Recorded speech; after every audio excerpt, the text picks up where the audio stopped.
Today I'm going to show you. This study that came out of this research that was coming out of Stanford actually has to do with aging in bursts, and they actually narrowed this down to like a very specific number, which I was quite shocked about.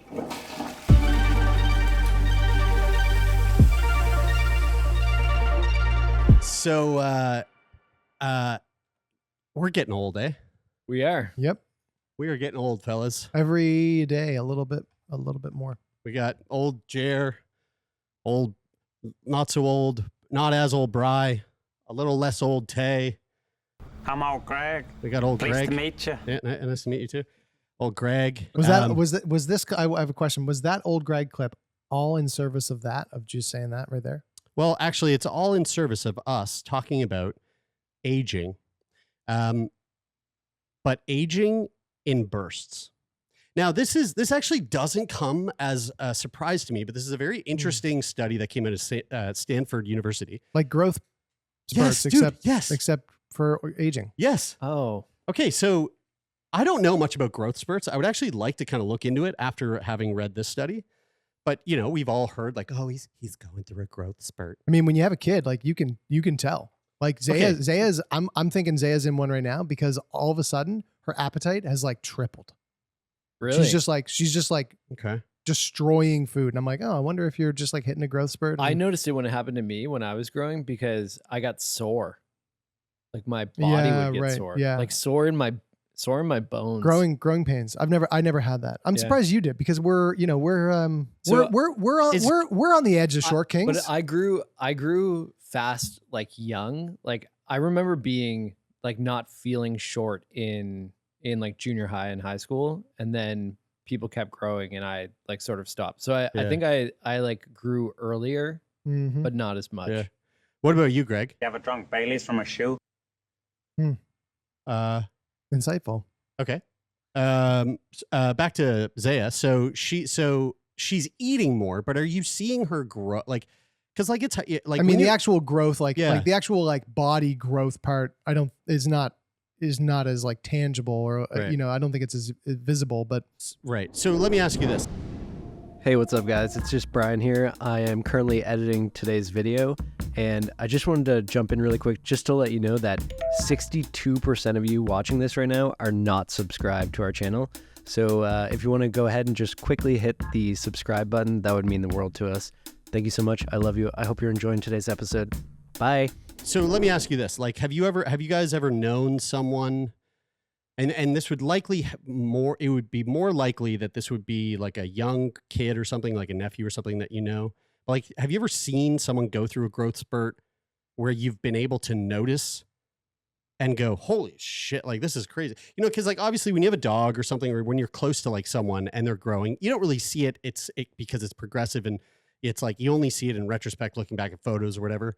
But like if you didn't see, say you didn't see a kid for, I don't know, a few months, and then you see them. It's like that, like after summer, right? A teacher comes back from school. Did you guys not remember that after summer? Like I always felt like I would notice in school when I would come back after summer break, you would notice the kids that like I did remember like one had year a growth spurt. I do remember one year I came back and Basil Habib had a mustache, and I was like, whoa, fuck, dude. And Basil was in like, I mean, we were in grade like 4. When I was in, I was like, holy shit. When I was, he's like, yeah, check this out. He lifted his arm and he had like two. He was like, doing, these two little. Like, yeah, check out my pubes. Yeah. When I was in, when I went down to the States to play hockey in high school, I played with this guy.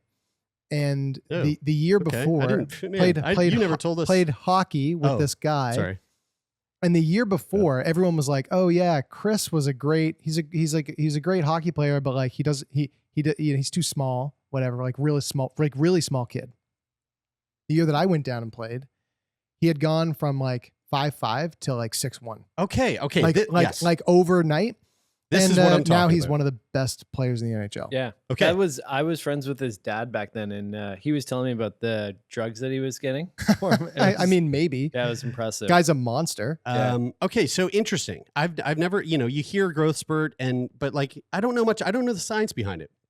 Anyway, this study that came out of this research that was coming out of Stanford actually has to do with aging in bursts. And they actually narrowed this down to like a very specific number, which I was quite shocked about, which is what makes me want to look into growth spurts a little more. So researchers from Stanford tracked thousands of molecules in people aged 25 to 75. It's a pretty big range of ages there, and discovered that aging tends to hit us in two big waves. Do you want to take a guess in what era or age those waves come in? Two big waves. I'm going to say 30, around 30, 30, between 30 and 35. And then again in like 60, between 60 and 70. Okay. I was gonna say 25 to 35 and 70 to 80. Okay. Greg? It's attached to your rod, mother liquor. Okay. I think he was off there. Just decipher the code. Is that like a code for? I don't know. All right. So, well, both of you off. Okay. Good tries, right? Wow. That I don't know. I don't think people can hear it, but it sounds like the army's coming. There's a helicopter above our building. So they have found out that we go through one in our mid 40s and another in our early 60s. Oh. Wow. These Those are findings close. could explain why many of us, and when I say us, I mean all you old fuckers out there listening, because we're still young bucks. Yeah, I'm 33. I'm never going to be old. It could explain why many of us suddenly feel more aches, pains, and wrinkles around these ages, as if someone has hit the fast forward button in the age progression. Now, what I will say actually is that, okay, sure, these age bursts are hitting that they've found that they saw, this happening in the mid 40s and the 60s. I would say, like growth spurts, maybe you're going to see them happen at different times, different periods. But like I, for sure, between the age of 30 and 36, have felt, physically have felt like a very notable difference in my body, like from like an age standpoint. You're kind of going backwards. Like you're kind of going the other direction. I am having a bit of a fucking weird yo-yo thing happening here, but there was like one thing I did notice was like hangovers. Or like that became like I'm not built the way I used to be. That was why I said 25 to 35 because I feel the same way. I feel like I've been through one of those. Which is, if I was going to have a guess, I would have had a similar guess to that. If I drink 2 beers, like 2 strong beers, I have a headache in the morning. Yeah. So basically what they're telling us here is if you're feeling that now, just you wait till your mid 40s, you're fucked. Like it's going to hit you. It's going to hit you like a I think it's going to be different for our generation though. Like our generation 40's the new 15. Right. Yeah. I mean, I've heard 50's the new 30 a lot, and maybe that's just what people say as they age. You just hear that more often because my grandfather said that when he turned 80. He was like 80s. He was like and he turned 80. He turned 80 100 years ago. And he went, 80's the new. I mean, I think he didn't finish the sentence. I think with all the longevity shit, like not the like cutting edge longevity shit, like you're going to live to like 200 years, but like the like tangible, like exercise in these kinds of ways and like eat in like, in this mindful manner, like that is going to adjust I think that will probably have a pretty big technology. impact. We'll have all those things. So the research tracked 108 volunteers who submitted blood and stool samples and skin, oral, and nasal swabs every few months for between 1 and nearly 7 years. Wow. Pretty fair amount of data coming in here.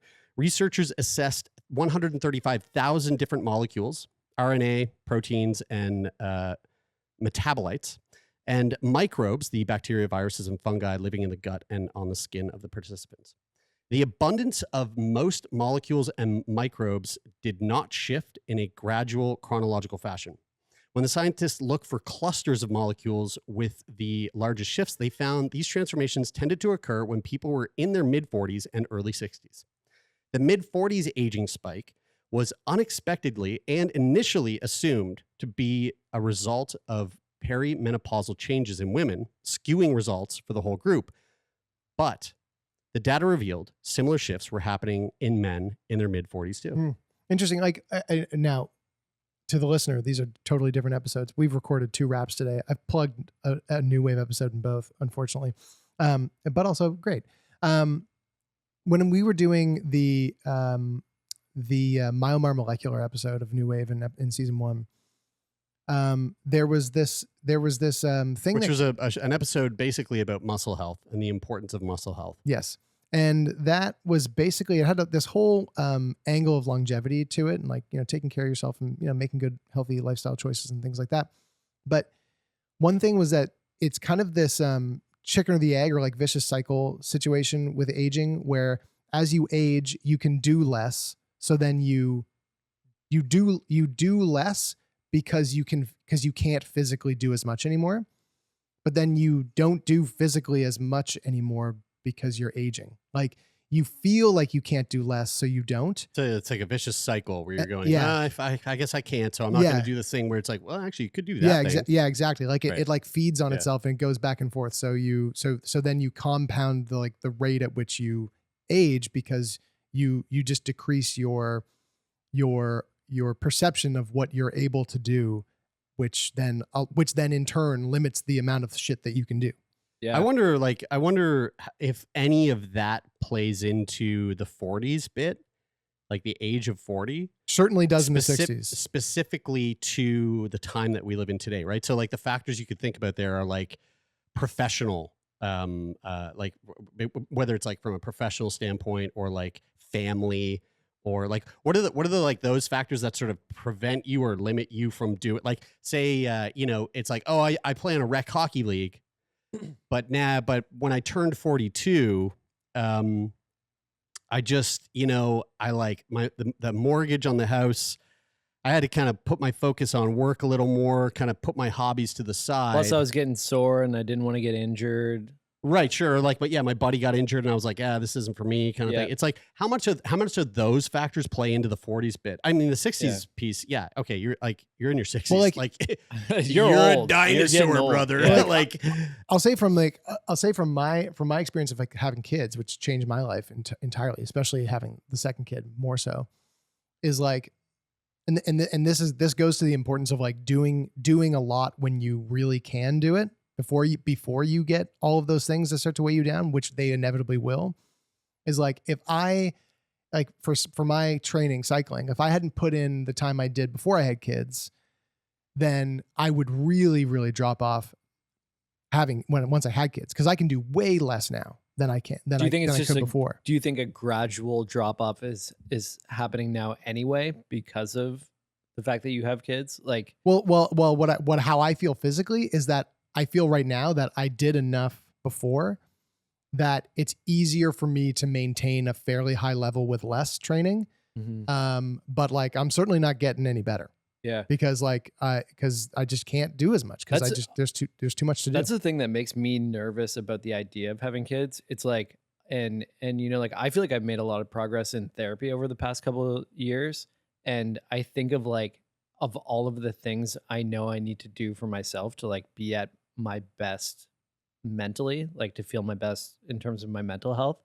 And I think of like adding in the responsibility of having to take care of someone else. And I mean, I'll say that from the kids' perspective, it's like pre-kids, like, high competition level training, like quantities of training, which are like, for all intents and purposes, for like average healthy lifestyle, is not necessary. Like, you don't need to go to those extremes to be healthy and to like improve your longevity or like the rate at which you age. So I will say that, like, if you have kids, it won't prevent you from doing the things that you want to do. I think it does a lot of people though. It does for a lot of people though, right? Like, it certainly makes it easy for you to say that you can't, to make the decision not to. We have a lot of friends in our friends group with kids who have definitely pulled back from a lot of things. Yeah. In terms of like socializing and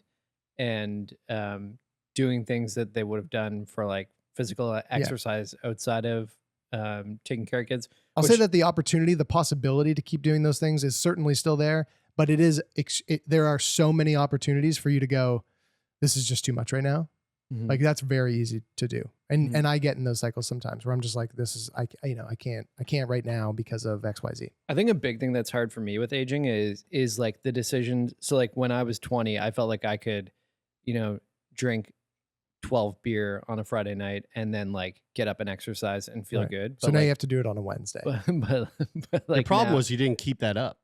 Yeah, you did Yeah. you slacked on your training. You should have just kept doing it, and it would never have felt like you couldn't. Mhm. But I think the thing that gets hard is that you can't, like, there are things that you could do at a certain level of intensity, even to an unhealthy level, that you could get away with, and the consequences weren't as obvious. Yeah, they But didn't if feel those- as obvious. Acutely. If those like bad decisions become habit, and you are consistently doing them over a long period of time, they can really fuck you up. drinking, Drinking is a big Yeah. one, obviously. Big Yeah. one. Yeah. drinking's But, like, no bueno. But staying up late, like I don't just mean drinking, like staying up late at night. Like Dude, staying up eating late for me, unhealthy. staying up late for Like- me now is worse than drinking. I'd rather drink 6 beer and go to bed at 9 than stay up until 1 and drink drink nothing. Yeah. Like I actually feel worse in the morning. Yeah. It's crazy. Yeah. Staying up late is alcohol basically. It is carcinogenic. Mm-hmm. Yeah. So, I mean, all that to say, if you're getting old, Don't have kids. A, don't Right. have kids. B, probably stop drinking. And C, go to sleep right now. Just go to bed right now. Doesn't matter Really, what time it dude, is. Just sleep. Go to sleep. Sleep. But yeah, it might be a good kind of wake up call to be like, hey, oh shit, I'm 36, so it's like, okay, I'm 37 in like a few months. That's fucking crazy. That's a crazy number to me. It's That's 37. a crazy number. 37. So like, I've got a few years before I'm 40. That's not long. Crazy. So if I want to start if I want to try to prevent perimenopause from hitting me, I need to maybe make some like life decisions, like start using a better skincare routine. I've added a new longevity piece to my routine. Me Cool, too. sweet. Me Well, thanks too. for listening, everybody, and hope you Me enjoyed too. this. Me too. You go first, really quick. I want to hear yours because I'll tell you mine. Mine's a good hack. Shave No my, fap? shave my Brian, legs. is yours no fap? Shave I your legs. I shave my No, legs. mine's not no fap, but you shave your legs. Yeah. Makes me look younger. I Makes my legs look younger. started wearing a puka shell necklace. You did. You actually did. If you're not watching on YouTube, Yeah. Brian is Yeah. currently wearing a You puka did. shell necklace, And I look suspiciously 10 years disguised in 10 years a younger. beige colored shirt, which I think you're doing that out of embarrassment. No, I'm not. I love it. It's great. But it's a very hot look. I feel like Ryan and Marissa would be very proud of you. I think so too. Yeah. I bought some slime. No, did you really? Thanks for tuning in, everybody. I hope you enjoyed this. And if you want to support the podcast, you can do that by hitting the like and subscribe button and leaving a rating and review on Apple Podcasts or the Spotify mobile app. And you could also come join us over on Discord. We built a little community of folks with similar, just a bunch of sick people. Just a bunch of sick, dying people on an internet forum, and it's a lot more fun than it sounds. Yeah. It's not. You didn't do a really it's not great as job sad. of selling it, but But hey, but not just sick people. We got old fuckers over there too. So so if you know how to, 40-year-olds. if you know how to use the internet, you can click on the link in the show notes of this episode and all the episodes before it, and come on over and join us. And if you What a- don't know what a how s- to do that, then yeah. you shouldn't be on Discord. what a stab at the 50 plus community. No offense if you're in the 50 plus community and on the Discord channel. we have a lot of 50 I mean, plus really, listeners. congrats to you. Really, It's what- 50's the new 40, brother. That's right. And if you're one of those sick people out there that's not in Discord, but you're listening to this and you want to be a guest on the show, go to sickboypodcast.com. Fill out the guest form. The link to my Amazon affiliate link for my puka shell necklace is in the show notes. You can check it out. Thanks as always to the folks who helped make this show happen. Huge thank you to Donovan Morgan and to Jeff Lonis. We love you both. That is it for this week. I'm Brian. I'm Taylor. And I'm Jeremy, and this is Sick Boy.